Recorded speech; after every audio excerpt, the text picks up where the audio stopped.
Welcome to the SWIKE podcast, the only podcast that shares the stuff you didn't know you needed to know about jobs, careers, and life. The SWIKE podcast, the stuff I wish I knew earlier. Hi everyone, and welcome to the SWIKE Stuff I Wish I Knew Earlier podcast. We're here with one of our new guest hosts, Steve Joordan, and he comes to us with a background in psychology, learning, edtech, music, and a whole bunch of other things, I'm sure. So Steve, how are you doing today? Very good. Great to be with you today. Awesome. So I'd love if you shared a little bit about what you're up to now, and then we'll kind of rewind back in time and talk a little bit about your journey. So what are you up to these days? Sure. Yeah. So I'm a professor of psychology at University of Toronto, and I one of the things about me is I like to teach large classes, which is kind of strange, and it links maybe to the fact that I front a classic rock band, and I like that idea of large audiences and interacting with them. So I kind of bring that into the classroom as well. I teach our 1,800 student intro psych class, and I enjoy that very much. I'm also director of the Advanced Learning Technologies Lab. One of the challenges of teaching large classes is how to still make it a really deep, transformational learning experience. And so in the lab, we work a lot with educational technologies and try to think of how we can use those technologies in powerful ways to make our students optimally ready for success. So those are my two main gigs, although I've always got my fingers in a lot of different things. I've got some online courses on Coursera that allow me to reach out to the global population, and that's kind of cool. And I also sort of lend my voice to a few other things. For example, one I would highlight now is something called the GenWell Initiative, which is a not-for-profit initiative where they're trying to convince people, or educate people, I should say, on the power of social connection, because so many people now have gotten so comfortable in their homes. We don't spend as much time in face-to-face direct interactions, and the research suggests there's so much power in those interactions. And so I'm trying to be a voice out there to kind of get people realizing that now more than ever we need to connect as human beings and come together. And so that's one of the things I'm playing with these days as well. That's awesome, and I'm hoping we get an opportunity to deep dive into any one of those in future episodes. But I'd love for this one if we kind of get to know you a little bit more. So if we rewind back in time and ask, like, what was Steve like as a kid? So what were you like growing up? So maybe early fond memories, and we'll kind of walk you through your journey. So what are a couple of early fond memories of young little Steve? Young little Steve. I don't know. I was always a dog kind of guy, so I always had a dog. So I spent a lot of time on walks and getting lost in the woods. I'm from New Brunswick, so there's lots of woods to get lost in, and my dog and I would often get lost and get found and have a good time that way. I always also was big on something called the Meccano sets. So not so much Lego. Okay. Meccano sets were these little metal things with bolts and nuts, and you could build all sorts of contraptions, engines, and etc. I remember that a lot. But come the age when it was really people started getting more social, then I seemed to be somehow the person that figured out what our gang of people were doing. So I was almost in charge of, I don't know, creative thought or something. What can we do on the weekend that's kind of fun? And I remember always being the one calling everyone on the phone and being the instigator and getting our group of people together to go and do fun things. I will also mention just one other thing. My father always had a rule that when it's time, you either get a full-time job, you go to university, or you enlist in the military. You do not sit on the couch. So the military, which was his route, he was a military guy, and so that was sort of the booby prize in my mind that I needed to get a job or go to the university. One year, I found a loophole in Dad's policy, and we have family in Holland, and they have a family business growing grass. Real grass, like the kind of grass that cattle eat, not not what you might think of in Holland.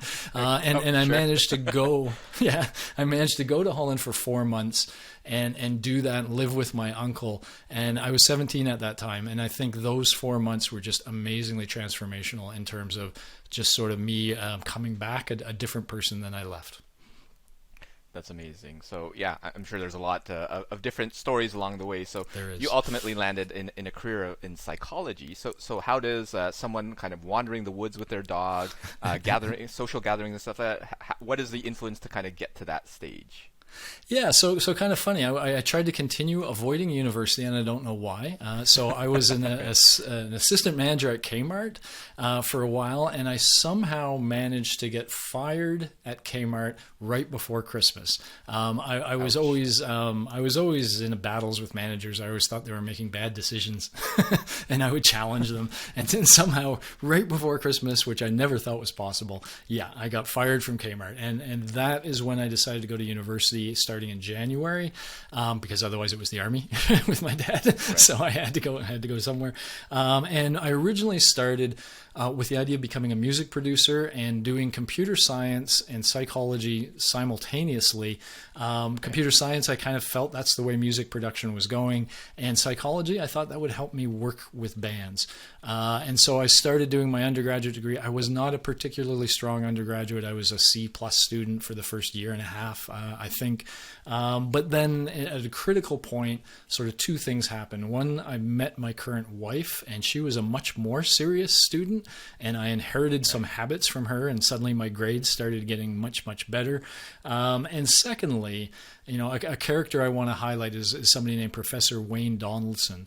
He taught me cognitive psychology, and he had a very unique testing style where he wouldn't ask a bunch of multiple choice questions or whatnot. He would have talked to us about research all through the term, and then he would just show us some data. Some graphs or something like that, and there might be 6 on a piece of paper, and he would say, pick any 4 of these, tell me everything you know about the study that produced it, and then tell me something you would do next as a scientist. I enjoyed these a lot, and I especially enjoyed the what would you do next. And at some point, Professor Donaldson kind of took me aside and said, when you do those, what would you do next? You come up with really great ideas. You really think like a scientist. Have you ever considered going to graduate school and becoming a psychologist? And I had not. I didn't even see myself as particularly good at that. And I use this as an example to people all the time about the power of positive feedback, that when you tell somebody something they're good at, or something you admire about them, especially when they don't kind of think of themselves that way, it can really have a profound impact on them. And it did on me. Wayne became my mentor. He convinced me to spend another year in university getting my grades up. And ultimately, it was under his tutelage that I applied for graduate school and went on and got my PhD and my postdoc from there. So, I see Wayne. I saw him just 2 weeks ago. I took a motorcycle ride up to Lake Simcoe where he is, and we had lunch with he and his wife, and it's just fantastic to have a character like him in your life. That's amazing. So what I took from that is, it's having that mentor or someone kind of see something in you that you didn't necessarily see in yourself. I see that as a very common theme. So for those of you out there who do notice things about folks around you, make sure to give that positive feedback, because that can be so, in your case, probably life-changing in a sense. Would you have been on a path on that way? What do you think you would have been doing if Professor Donaldson hadn't done that? What was your path along that way? I mean, maybe music production. I mean, that was certainly what I had in my mind at the time. But who knows if I would have been successful at that? It's not clear that I was particularly suited. I always loved music. I loved listening to music. I didn't play then. I do play now. But I don't know. It really is life-changing. And I'll add one other point to that. The educational technology that I've created that I'm most proud of, it's all about teaching students how to learn from constructive feedback. And learning from constructive feedback is hard because it always starts by somebody telling you something that you're not that good at right now, and then they're giving you some advice about how to get better. But that first step, when we hear somebody highlighting a weakness, we want to fight or flee everything that we hear after that. We don't like that. And so it's a lot of work to teach students how to be able to do this, and it's a very important skill. But I spent so much time trying to teach that, and then at some point I was remembered that situation with Wayne Donaldson, and the critical point is we embrace positive feedback with open arms. There is no resistance to positive feedback. We will just eat it right up. As long as the positive feedback is specific, it's super powerful. Like just telling somebody, hey, you did great, that's fine. It makes them feel good. But the way you did this was great. that makes them think, oh, I want to keep doing that. I like that somebody has saw that in me, and I want to keep doing it. So the easiest way we can help each other is by highlighting things that each other are doing really, really well. It's very powerful. For sure, and spreading some positive vibes around is definitely needed. 100%. These times, for sure. 100%. I love if we talked a little bit more about kind of the journey you had on the music side. So you started university on the pretense of getting into like music production and things like that. And Right. you said you didn't actually play, but now you do. So what was kind of that journey in music like? That was interesting. So yeah, I was always an avid listener, and my favorite band was Rush. And Neil Peart, the lyricist of Rush, always wrote these complex lyrics. So every new Rush album, I would be in my bedroom with my headphones on, trying to listen and what's he trying to tell me, and etc. And so I really feel like music shaped me when I was young, and it was always a solace that was there. And so it is something I wanted in my life. But no, I did not play at all. It wasn't literally until I was well into my 30s as a professor, and we had a dog at that point in time who had been diagnosed with cancer, and we were told there wasn't a lot we could do other than to give her a high quality of life. And we used to travel a lot, scuba dive a lot, but we decided we were going to stay closer to home, be with this dog. We thought for months. It turned out she lived 3 years. And during that time, my wife, she always knew I wanted to play guitar. So she said, let's do the guitar thing now. Let's the two of us take time. And it was like Twinkle, Twinkle, Little Star, playing things like that on the balcony. And the really funny thing is I had this book that taught 3 chords, I think, or 4 chords, something like that. And I learned those 4 chords. And then at the end of the chapter, this book said, okay, now you know what you need to form a band. Find other people and start playing. And I was like, really? Okay. And so we did. We found some other people. We played the song Wild Thing, which has 4 chords, over and over and over. And it was a hit. And, slowly, I started to get more and more. It was it's my therapy, really. When I have to kind of escape from the world, I go down in the basement. It was playing guitar. Now I play bass. I play some drums. I play with GarageBand, writing songs. And I'm not great at any of them, but it's just so, I don't know, very satisfying to just feel that growth and to spend that time and to be able to play live now and then, even though I'm nervous as heck when I play live. The only thing I think I feel nervous about in that sort of situation. But yeah, it's just a part of my life I couldn't imagine not having right now. Sounds good. And in terms of your journey into psychology, I'd love if we kind of walk through a little bit more, because I think I heard in other interviews you did some things on like memory, and you obviously talked about like critical thinking and things like that. So I'd love to learn a little bit more about kind of that journey and like what you did your PhD in, and I would love to learn about like kind of that the first large class experience, right? And obviously there's a lot to go through, so we'll go there kind of bit by bit. But yeah, what was kind of the initial journey to where you are from a psychology perspective like? Yeah, so I had Professor Donaldson on my side. He's encouraging me to apply to graduate programs. And there's a story here that I always like to tell, which is I really only applied to 3 places. UBC, because at that point I scuba dove and skied, and UBC has mountains and oceans, and it looked like the beautiful place to be. University of New Brunswick, which is where I did my undergraduate, and I didn't really want to stay there. I just knew they would have me, so I knew that was my sort of safety blanket, I guess. And University of Waterloo. I don't know why I picked University of Waterloo. I'm really unclear about what it was. But anyway, UBC very quickly rejected my application, and I was like, oh my goodness. And then not long after that, University of Waterloo rejected my application. And so that made me sort of thinking about UNB. But I did something really important that I like to talk to students about, which is in the right spirit. I reached out to University of Waterloo and I said, I was, really hoping to have a chance of going there. I tried really hard to submit a good application, but obviously it was not successful. I accept that totally, but I would love a little bit of feedback. So this is back to that constructive feedback sort of theme. I would love, you formally assessed me, you compared me to other candidates.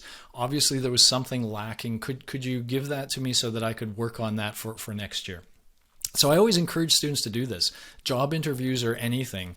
Get that, there's feedback waiting for you that you can grow from. That was the spirit I did that in, but it turned out that the response was, well, Joordans, you provided a proposal about a very specific experiment, and I did. I was into sports quite heavily at the time, and I created this proposal for a sports psychology experiment I'd like to do.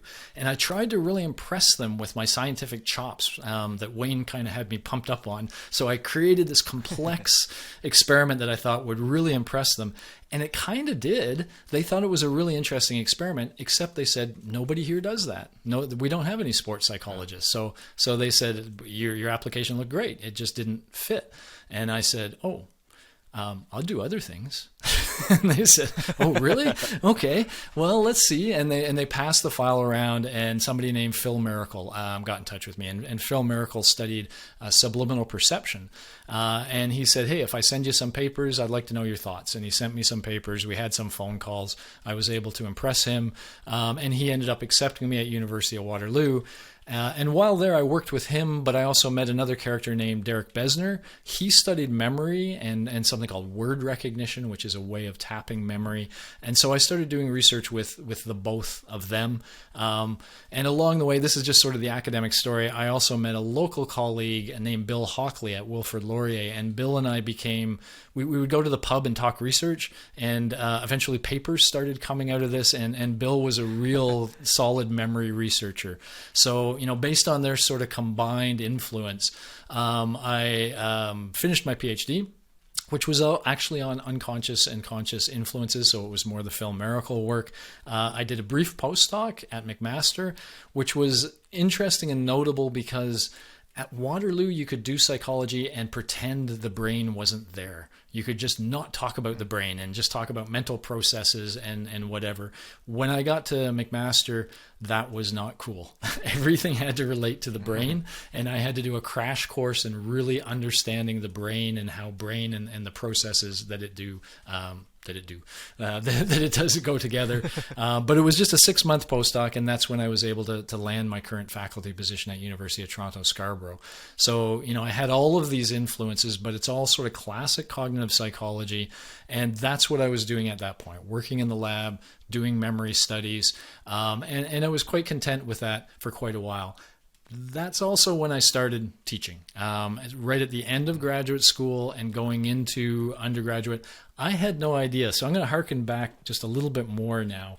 My dad was a character, and he was from Holland. He's from the south of Holland, where every they have like carnival once a year, and they all dress up in outfits and act silly, and they keep changing their outfits so people don't know who they are, and the whole town shuts down for 2 weeks. Businesses shut down. They take it very seriously. And when he came to Canada, he missed that. So he proclaimed himself the first town crier of Fredericton, and got my mother, who was very good at seamstress stuff, to create full costumes for him and for herself. And he would go around ringing a bell at literally the beginning of every parade. He was leading parades in Fredericton. I used to look at him and say, I did not get those genes. I do not know where he got this desire to be the focus of attention or whatever. And I thought that was not in me until I got in front of a class. Once I got in front of a class, I felt that. I enjoyed the attention. I enjoyed the interaction with the students, the questions they would bring, and then trying to make them understand things in very concrete ways, because I'm a concrete thinker. And that, slowly was a slow burn. So I was doing the memory stuff in the lab, but I was really enjoying my teaching. And yeah, as we continue the story, you'll see that these two end up converging at some point. But I also realized they put me in the large classes. And they often do that for first-year faculty, or early faculty. Like you do these first-year big classes, and we'll do our nice specialized ones. And yeah, to everyone's surprise, I was very effective in a large class, and I really enjoyed the large class. And so that really started to feel home to me, and I eventually moved into the intro psych, which is the largest class we have, and have just lived there ever since. That's where I feel most comfortable. Yeah, I love if you can recall going back to maybe that first class. I mean, you had that initial perception, I don't want to be the center of attention, and now here I got to get up in front of everybody and kind of deliver this. Like, how big was that class? What were the things, and what was that kind of experience leading up to that kind of first one, if you can recall? You know, the one that I think was so formative for me. So almost every class. Well, I shouldn't say that. I've taught a number of small classes since, but most of my classes are on the larger side. And I think the one that really kind of got me hooked in a way, though, was they also got me to teach introductory statistics to psychology students. Many psychology students take psychology because they don't want to do math. They don't want to do what you have to do in the other sciences. But in psychology, you have to take this intro stats course. And so students would come in and they would feel intimidated, and some of them would have a mindset like, I just can't do stats. I'm not good at this kind of thing. And in that class, I worked really hard to convince them that the math of stats was in fact very simple, basic algebra, multiplication, division, maybe you square something, but the math is nothing that should intimidate you. It's really all about a formal approach to answering questions. And so I would come up with some very clear examples. It might be things like, let's say you think your partner might be seeing someone else on the side.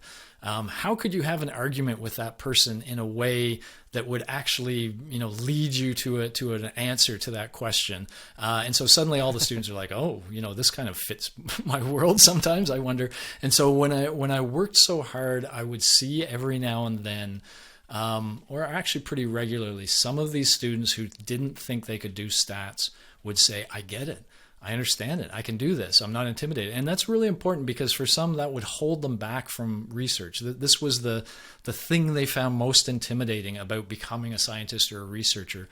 And when I felt like I was turning that corner with them, that really felt like I was having an impact, and that I may have opened a door, or at least allowed a door to stay open for them that they might otherwise have had closed. And I think that's the hit I got. Once I started feeling that resonance with students, that my efforts were actually having an impact, that started to make me wonder about my research, to be quite honest with you, about how much of an impact is my research having. And I started thinking that the impact I was having in the classroom was better, more important, at least more valuable to me than the research I was doing in a lab. And at some point I started moving from the real basic research on memory to much more applied research on learning, which is sort of the same topic in a way, but much more applied on, how can we actually do things that increase the student's success. And that's what I think of learning. I think of a student in a job interview wanting to get that job interview. Have I prepared that student to win the job they really want? And that's always in the back of my mind. And that fact that I might be having that positive influence is really what makes it, I get up in the morning and I look forward to going to class. And I'm so lucky that way to have a job of that sort. That's amazing. And it sounds a little bit like that performer in you through the music comes out and shines as you teach as well.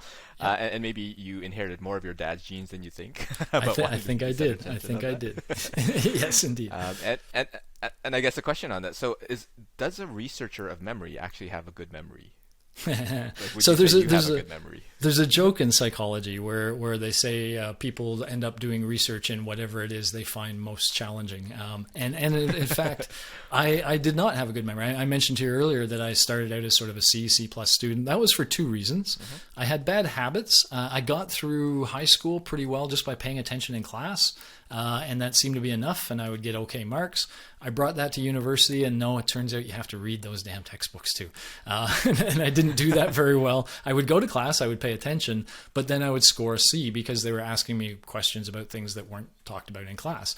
But the other thing was I just was not, early classes are memorization. Can you get all of these facts into your mind? And that was always a challenge for me, for sure.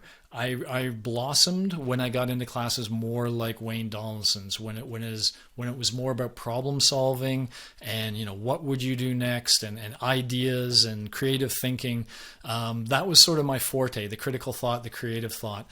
Memorization, not so much. So yeah, maybe that's part of it, why I was studying it, to try to understand how to actually enhance memory. And I know a lot about enhancing memory now, but yeah, I wouldn't say I was particularly good at the whole memory memory thing, and I'm not now. And in fact, one of the last things I'll say here is, anytime we all find ourselves in these situations where somebody, I'll say my wife and I had some shared experience and we're reflecting on it and we remember it extremely differently. You know, someone will say, oh, I didn't like the green color of their house. And you might say, it wasn't green at all. I remember it being, I don't know, orange or something. And no, it was green. And we can have fights with each other, right? As though we're right. We can be very confident in memory and very wrong. I've learned this, and now anytime anybody questions my memory, I back off immediately and say, you know what, you're probably right.